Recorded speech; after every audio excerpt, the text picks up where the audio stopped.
good morning. First off, thank you so much for being here. It really brings me so much joy that there are people who listen to me talk about yarn and the things that I'm making, and it really just means so much to me.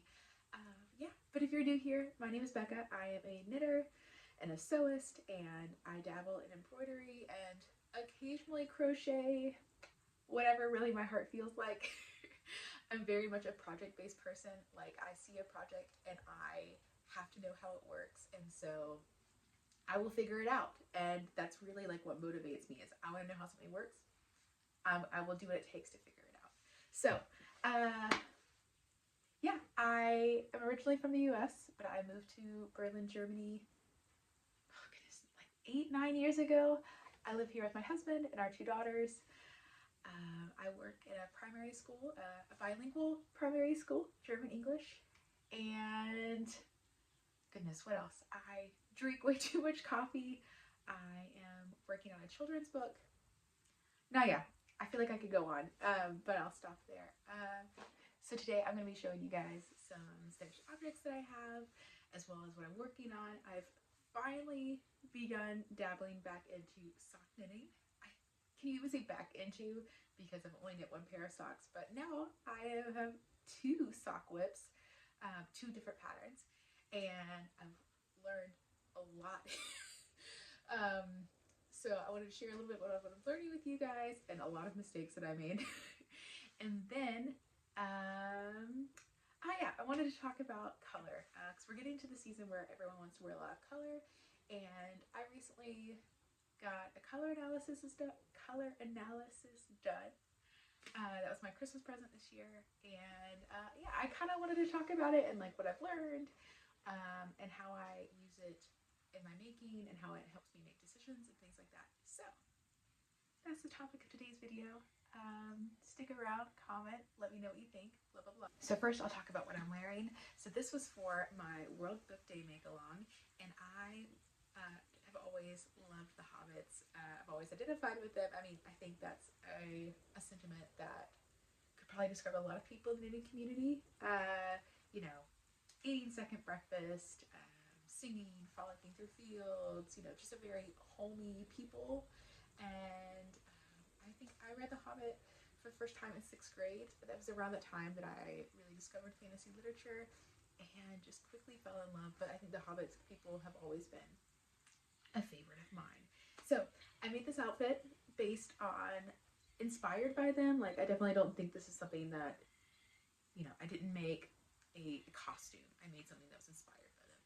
And so I made the Donnie shirt by Friday Pattern Company, which is like a mock button up. Like, you can see there's no buttons, it's just a seam right here, and then it has a little collar and a short sleeve, and I really love it. I have been going back and forth about buying this pattern since it came out. I believe it's been out for about a year, and finally I just kept going back like, no, I don't need it. I have other patterns, but I finally was just convinced that, like, I really like the relaxed look of it. Like, it's a button up, but it's not, and it has, like, I think it has the right amount of ease for me personally. I think some people have complained about it not having enough ease, but I tend to like a tighter fit, but it's not tight by any means. Like, you can see it's very loose, but it's not oversized, I guess. So I think I'm really happy with it. It has a yoke in the back, so it gives you extra room in the back shoulders, which I really like. I'll post a photo here of the back. I find that a back like this is really helpful for me because I have a very broad shoulders, so it still fits me in the underbust, but then it gives me room to move my back muscles. So I really like this fit. I'm really happy with it. I envision many more in my future. And then I used just some viscose. I had a meter of this viscose, and it's little tulips, and I just, very Hobbit approved, I think. So yeah, I got this from my local market. I think it was like €4, and yeah, I only had a meter, and I was able to barely squeeze out this shirt. So fantastic. And then for my vest, I'm wearing the Hobbiton vest by Fable Knitwear. I have a lot of opinions on this top.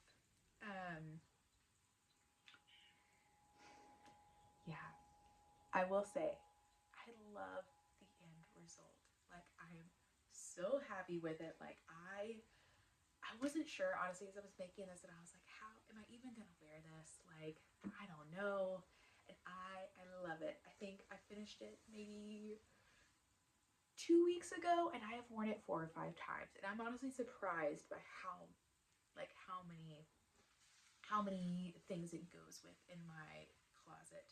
I mean, I have 3 or 4 things it goes with, but I love it. I love the way I feel in it. I like the way it fits, and I'll try to post a photo.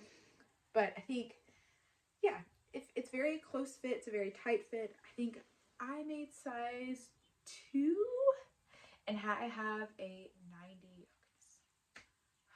I just finished nursing last week, so my body is just.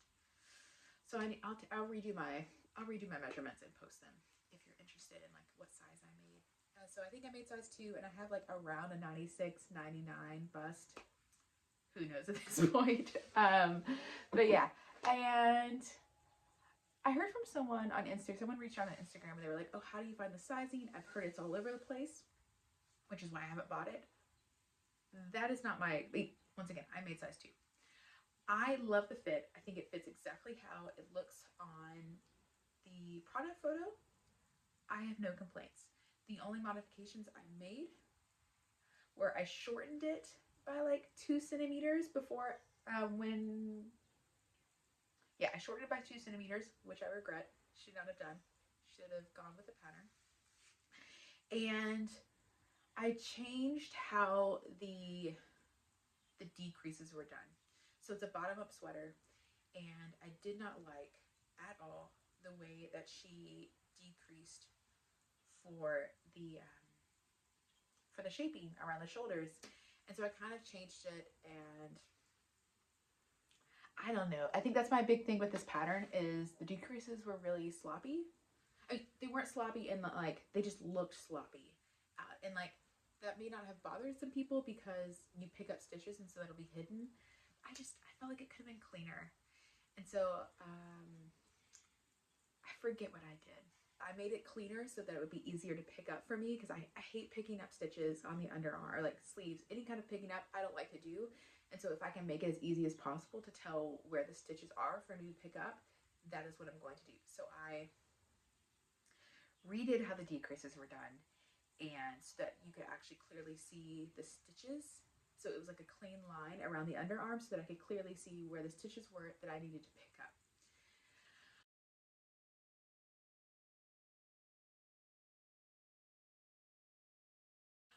I think I would recommend this. My only thing now is that, like, I feel like there's like some holes. Well, actually, you can't really tell, but I feel like in person you can kind of tell that there's like holes where you pick up now. And I think that's probably because I didn't follow the pattern exactly. So I don't know. Like, I'm really happy with this pattern. I'm really happy with the finished product. I probably would make it again, actually. However, I don't know if I would recommend it, which makes me really sad. I don't know. So if you've made this pattern, I would actually love to know your thoughts. I felt like I did a lot of research beforehand and saw people who were happy with it, but since this person reached out and said it was a problem with sizing, and then I had some problems with the pattern, I don't know. But that the yarn I used was Knitting for Olive. I used the Merino Mohair blend. I used Dusty Artichoke and Dusty Sea Green. Yeah, and I actually picked this combination based off of their Instagram posts that they have, going through their swatches, which is so helpful to kind of see what things look like. And I just love the green, like I love green. And I just think this is the perfect, like, if I were to pick my ideal green color, this would be it. And I think I'm going to remember this combination in the future. I would love a whole sweater out of this. I think it's just gorgeous, and I'm so happy. It's so soft. I love the stitch pattern. Yeah, absolutely love this yarn. So the second outfit that I made for my World Book Day make-along is This is a brand new pattern and I am absolutely in love with it. I will try to post a photo. It is the Annecy dress. It is a shirt dress. I'm clearly into shirt like collars this month. It is by Style of Patterns, which has many designers, but this designer is actually local. She lives in Brandenburg, which is about an hour from me, so that's also really special. And I use this gorgeous mushroom cotton, and isn't it? Oh, it's just stunning. And I used a little tag from Intensely Distracted, which I think is really cute. And so the front is a book, and the back says "Books are uniquely portable magic," which I just love. So yeah, it's a shirt dress. It's a midi length. It has little slits in the side, and it is stunning. I love how it fits. It has a little belt, and I think it goes really well with my Hobbit vest. What are some other? Is that the only finished objects I have this month? I believe so.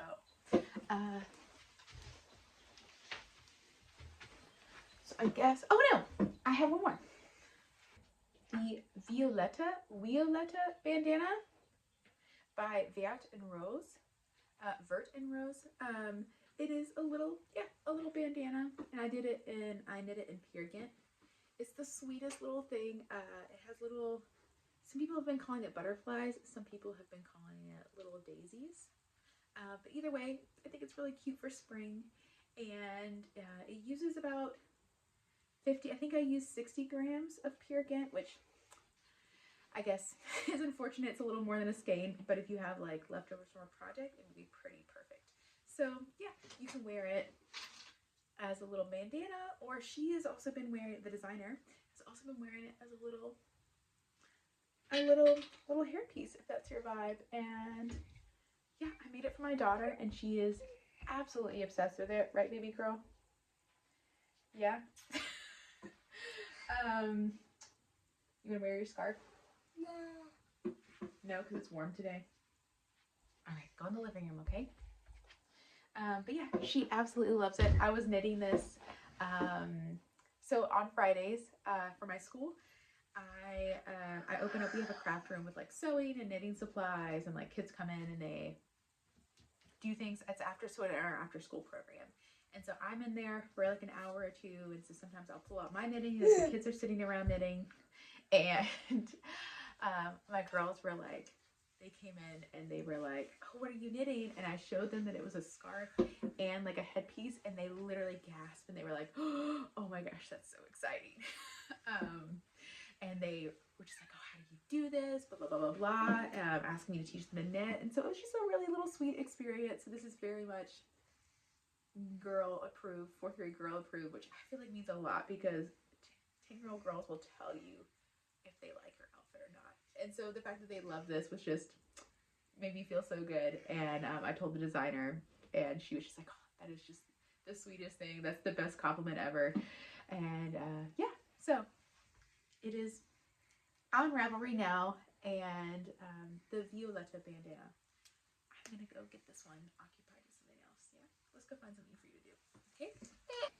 So those are all my WIPs. No, those are all my finished objects. And my WIPs, I think I've talked about this before on the podcast vlog thing, that I have a whole bunch of this worsted weight, kids man, worsted weight alpaca blend from Drops. I think it's called Nepal. It's incredibly soft. I bought it to use for a different sweater, but it didn't make gauge. So I've just had it sitting around. I went back and forth for a long time, and it just wasn't, I couldn't find anything that I really wanted. And then finally, as the weather was getting warmer, I realized that like I just want like a nice neutral sweater to just like throw on. And so I decided a cardigan would be great. And then I went back and forth of like, do I want texture? Do I want cables? And I eventually decided on the Jenny jacket from Petite Knit. And it is just, wow, this actually looks quite stunning. I think the pattern is just gorgeous. I've been trying to not pick petite knit patterns, just supporting smaller designers. But if I can, and if there's a similar pattern, unfortunately she's just so classic, and I know I can trust her patterns, and it's hard. But nothing against her. I love her. I think she's incredible. But I also want to support even smaller designers when I can. But what got me is she has an instructional video on her website, and I just looked at it. I was like, I just want to see how this stitch is done. Like, I'm not really in the mood for cables. I want something just like kind of mindless. And so I looked at it, and it's incredible. I can't post that video here, but like, it is so clever how this stitch pattern is done. It's literally just like ribbing and then like purl 2, knit 2, and then every 6th row you go and like, it's called smocking. So you just like do this little back and forth with your yarn, and it's stunning. So that was like, I talk about this a lot. I love a clever construction, and I think that's what gets me the most. So I decided I would buy the pattern. It said worsted weight with 4mm needles, which it is a very thick cardigan. I think I was picturing something to like throw over my like summer, t-shirt in the morning when it's like 10 in the morning and I'm biking to work, something to throw over and then take off when I get to work. However, I will see. It is very thick. I have my gauge swatch here. So I swatched once I bought the pattern, and as you can see, my gauge is 1, 2. So each square is an inch. 1, 2, 3. So I am an inch over gauge. So what I did, because I'd already bought the pattern, and I was like, I'm going to use this yarn. This is my next project, is I am making the smallest size. I'm typically a large in her patterns. I've never actually knitted a large. I tend to knit the medium or small. So I went down to an extra small, the smallest size, and with a bigger gauge than normal. And I'm hoping that it works out. And so I think it's going to, oh man, please don't, okay, please don't come off. Yeah. I think, because what she said is that once you block this, it gets bigger, and I think it's actually going to work out quite well and like make the gauge that I wanted to. So this is the Jenny jacket. It's a V-neck. There's also a O-neck, crew neck. So I've done most of the body. I stopped right before the ribbing because I'm worried that I'm going to run out of yarn. And so I went to the sleeves, and then we'll see how much yarn I have left. If I'm probably going to run out, and so what I tend to do, I've had this happen before, and especially with white, I can get away with it because the white tends to be, I knit a lot of white sweaters, the white tends to be very similar. Like, you can't really trust different dye lots with color to be the same, but the white is similar enough. And so what I do is I prioritize the stitch pattern, and then I go back and do the ribbing and the different yarn. And so even if the ribbing is just like barely different enough, it almost looks like it's supposed to be that way. So that's what I'm going to do. I'm going to finish the stitch pattern in with the yarn I have, and then I will not have enough yarn. I will probably have to buy like 3 or 4 more skeins. So I'm going to go back and do the ribbing and the button band with the new skeins. But like, look at this. It's just, I'm so happy with it. I do love petite knit construction. I love that you work the back first, and I love the shoulder detail. I love the way, yeah, I do love, like, I get why everyone's obsessed with her. I love her patterns, and I love the way she constructs garments. They're always easy to understand, and the sizing is usually spot on. Even if I don't like as much positive ease, it's always easy to go down. No, yeah, the Jenny jacket. I'm really enjoying it, and for something that's so stunning, like, I think this is just like the perfect, all my stitches are falling off my needles.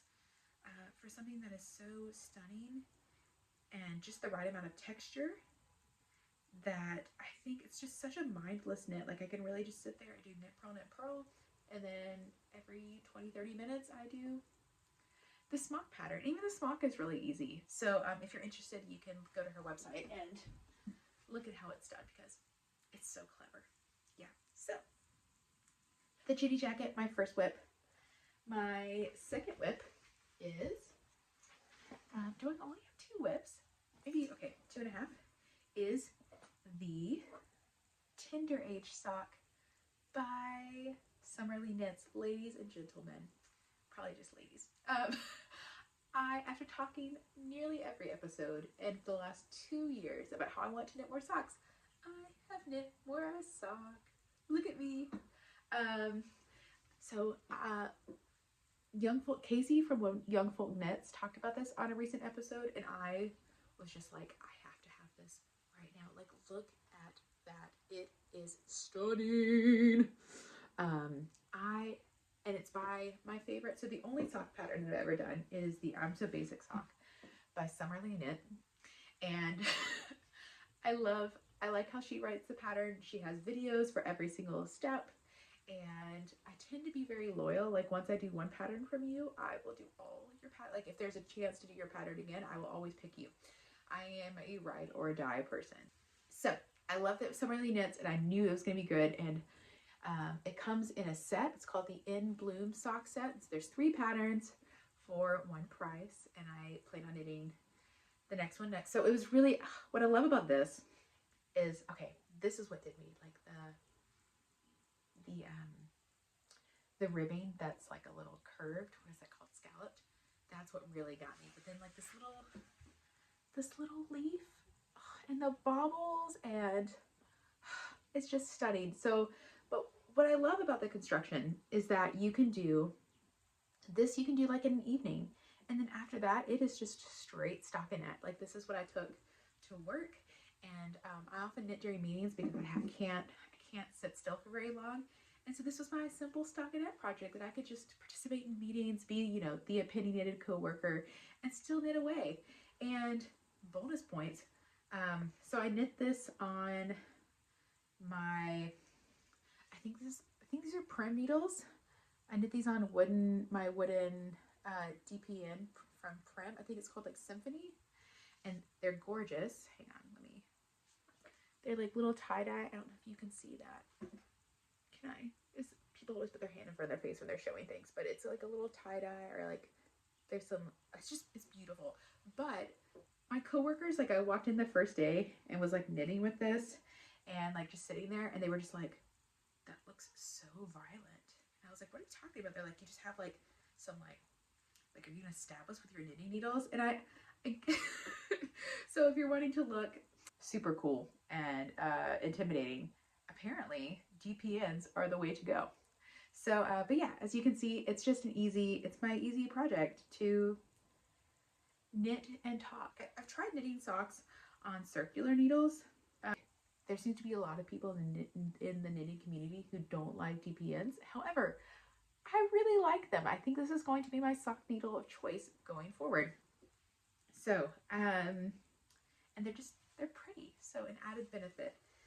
So knit one sock, and then as you can see, I am like an hour away from being done with sock number 2. Absolutely chuffed. I am using Arvetta from Fiucolana, is that how you say it? In Marzipan, and I picked this up at my local yarn store, Volin. I just like happened to be walking by with a friend, and she was like, oh, I've never actually been in that yarn store. And so I was like, oh my gosh, you have to go. So we went in, and I felt the need to buy something, and so I just picked up a sock yarn. I think it was €5 for a 50-gram skein, and I mean, for me, it was enough for a pair of socks. So I think that's a great price. And it was my first time using this sock yarn, and it feels like cashmere. I love it. I think this might be my go-to sock yarn from now on. It's stunning. It's like slightly heathered, which I also just think adds interest when you're knitting. It comes in like 40 colors probably. Stunning. So I'm really excited to go back. I think next time I go to Roland, I'm going to get a few more skeins and maybe do my first colorwork sock project soon. We'll get on that. So the Tender Age sock. And what I've learned well, okay. Also, when I was at Bolin, let me say this. Also, when I was at Bolin, I picked up a Zababa, excuse me, I think it's just called Zababa, which is this like stunning, like, you can't look at this and not get it. Like, it's just so fun. So it's a sock yarn. I mean, it comes in normal sock yarn fingering, but then it also comes in they have it in DK, and they also have it in like a non-sock yarn, like a merino or something. So really fun, and it knits up in a like, look at that, stunning. I forget which colorway I got. I'll post the colorway to the side, and knits up beautifully. This is what I was doing on the magic loop method that I did not like and will not use again. Like, look at that, it's just stunning. But what I've realized in knitting these two pair of socks is that I have been doing the decreases on this sock wrong, which this is only, I mean, I've knit one pair of socks. I did it wrong with my first pair. I did it wrong with my second pair, but it's too late now. I'm almost done when I realized what I done wrong. But now I'm going to go back and rip out what I've done with this sock and do it right. But I think that's just like part of learning and part of knitting, is that like every pair is, or each garment, each sock, each whatever that you make, you're learning. And so what I did, and I knew I was doing something wrong, I just couldn't figure it out. So with my first pair, I did it like halfway right. So with the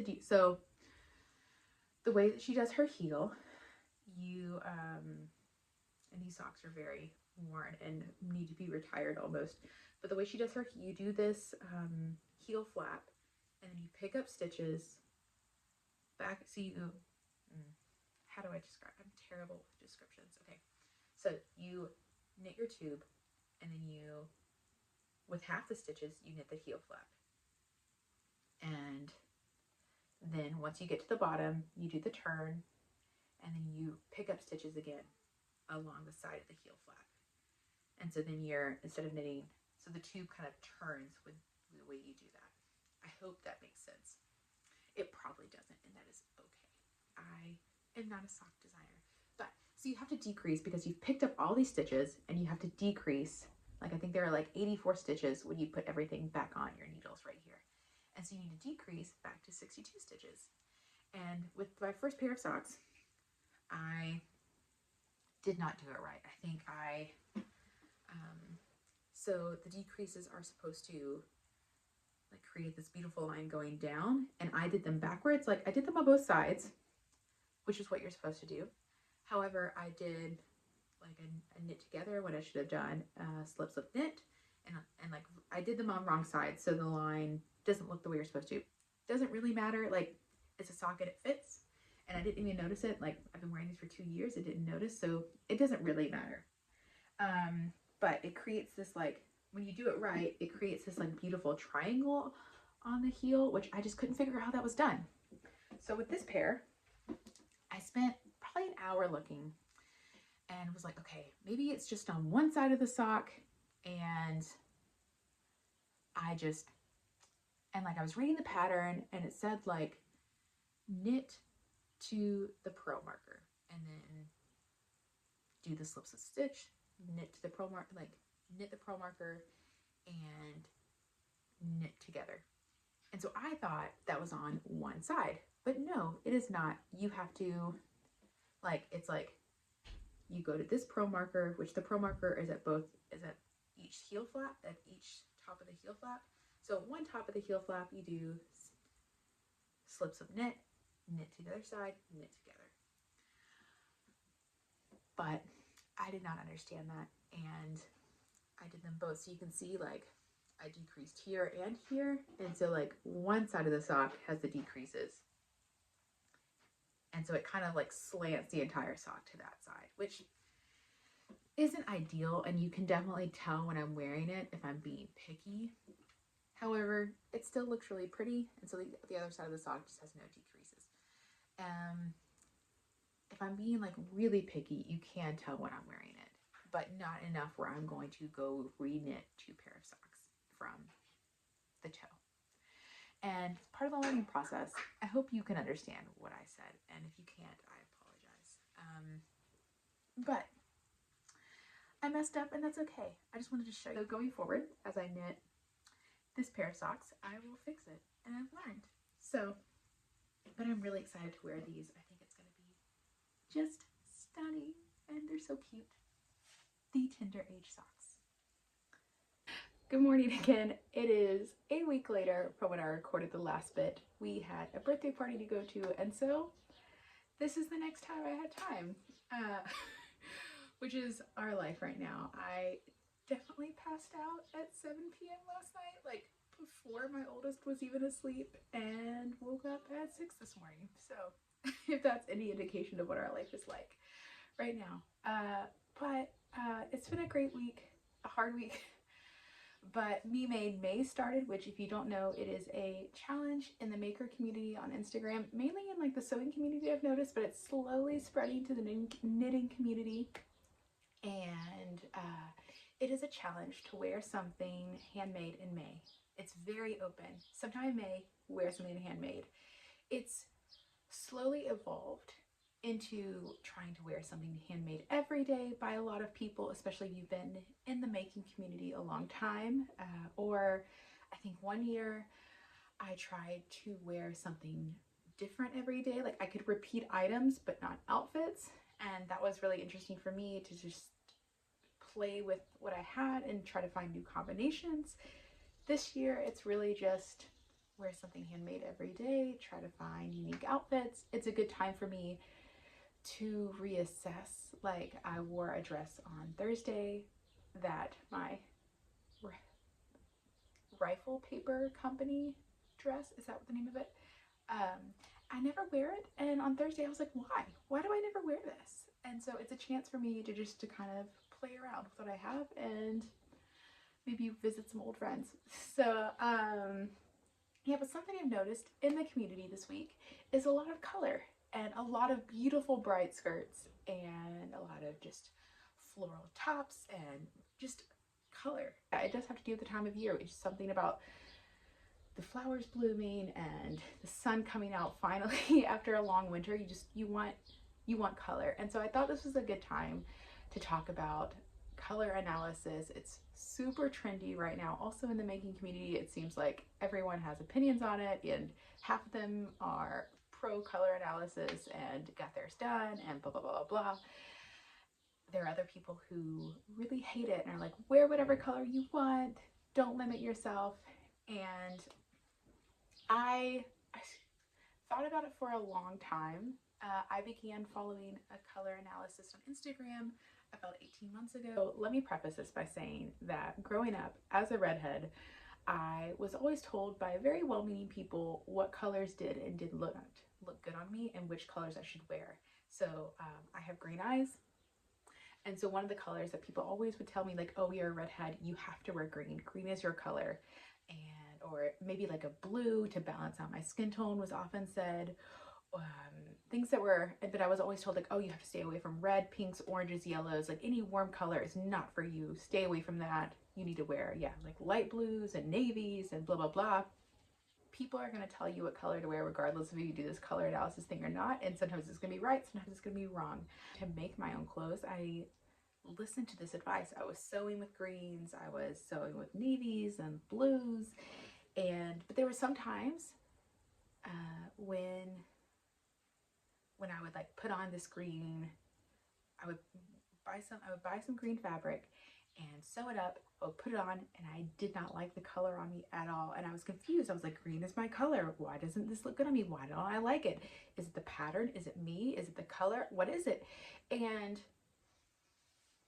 I had a big breakthrough moment about 2 years ago when I began following Rust Knitwear, Simone, and she's a redhead as well. And she loves Rust.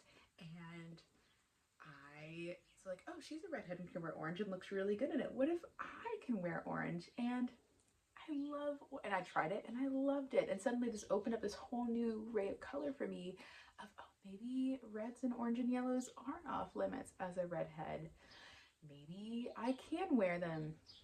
And then, so like all of this is just kind of processing throughout the years. And then I began following Created Colorful on Instagram and kind of wondering if I was, I think I maybe have mentioned this, I was somewhere in the autumn or like warm spring category. And I went to a fabric market, and based off what I was thinking were my green colors that I like, I bought this fabric. I love double gauze, especially in summer. It's fantastic. Like, I love it. I love the Roscoe blouse, which is what I made with it. I put it on and I absolutely hated it. This is what I'm talking about with like everything about it. I hated it. I have never worn this shirt. I don't like it on me. I think something about the green, it's just not for me. And then, so I was playing around with greens. This was in last spring. And then last summer I was like, okay, well maybe it needs to be darker. Maybe it's just too bright. And so I bought some fabric dye and I dyed it like, I think you would call this ivy, and was really excited about this fabric, but it was like it was like this really bright blue that I didn't like. But this is too dark. And I got really frustrated being like, what green looks good on me? I don't understand. I don't know why I'm not liking this.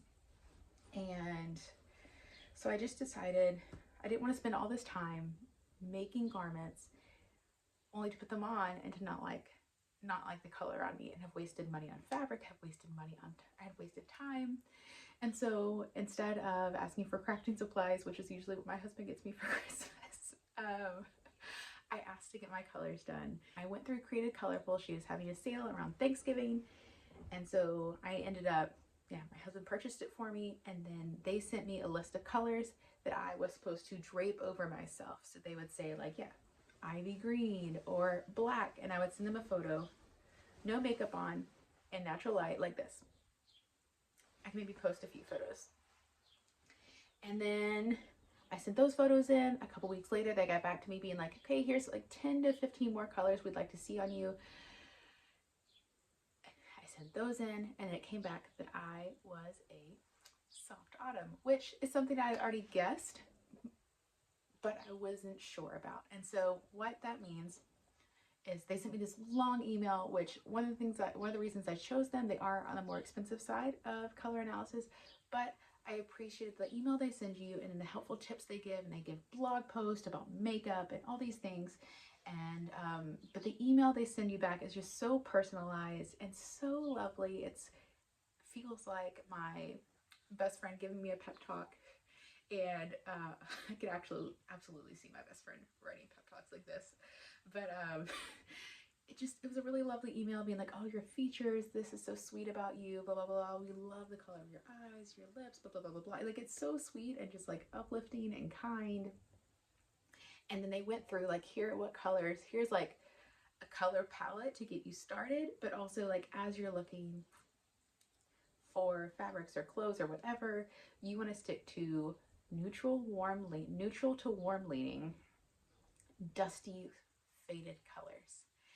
And on the medium, like not light, not dark, but kind of on the medium scale, like on the fade. And so that was really helpful for me. And then they, like I said, they sent a color palette based off the photos I sent. They also said like, here are the fabrics that you already have, or the clothes you already have that we think look fantastic on you. And so it was a great starting point for helping me choose fabrics and yarns that I am going to love on me. And a good example is actually the shirt that I'm wearing. So this was, I bought this online, so I couldn't see the color in real life, but I guessed, I was like, it says, like, I think the color was a dusty olive, and that was one of the colors they were like, you were gonna look great in a dusty olive, faded olive. I think they said, like, if you would see this color on a overcast autumn day in the countryside, that's your color, which was very specific, but also really helpful. Like, this is a color that you would see, dusty olive is a color that you would see on a cloudy autumn day in the countryside. So, and I freaking love this color on me. It matches my eyes really well. I just put it on and I look in the mirror and I smile and I'm like, oh, I look fantastic.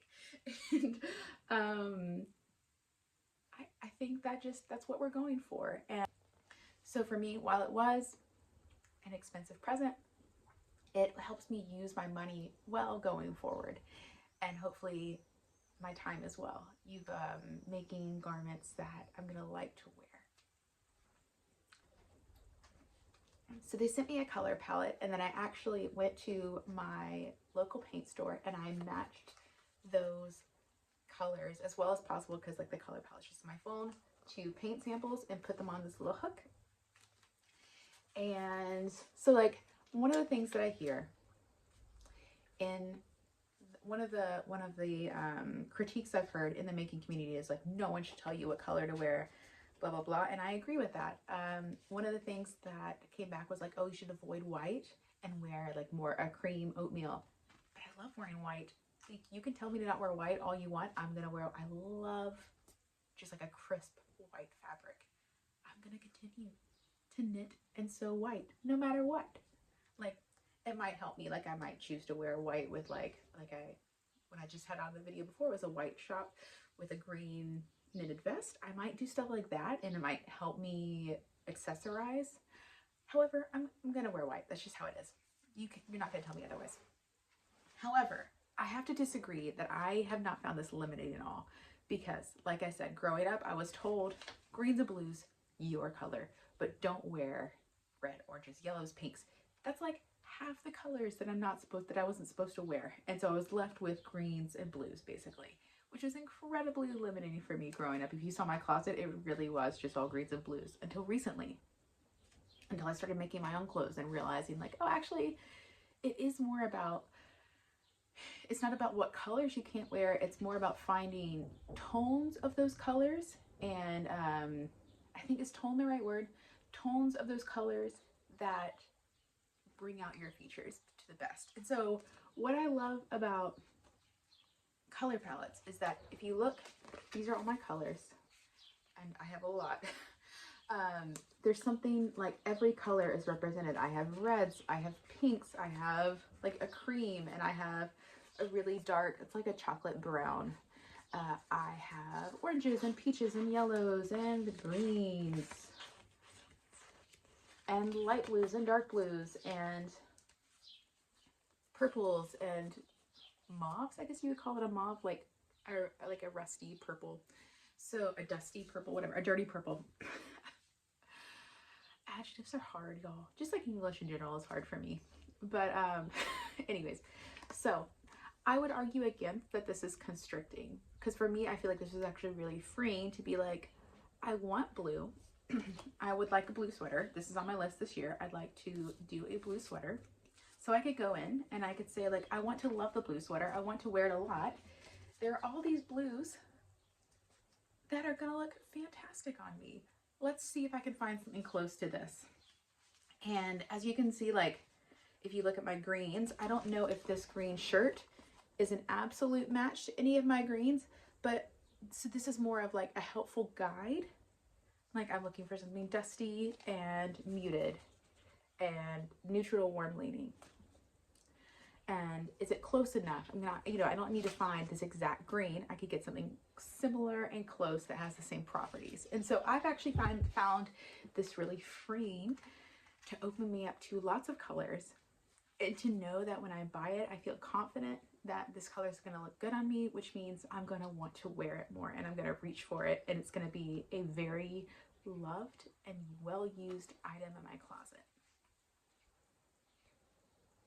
That is my spiel for color analysis. I found it really helpful when you use it as a tool, as a guide. But so that's the end of that. Thank you guys for watching up until this point. It means the world to me that you're here. I hope you have a lovely weekend, a lovely week, and I hope you're enjoying the lovely spring weather wherever you are. Bye, friends.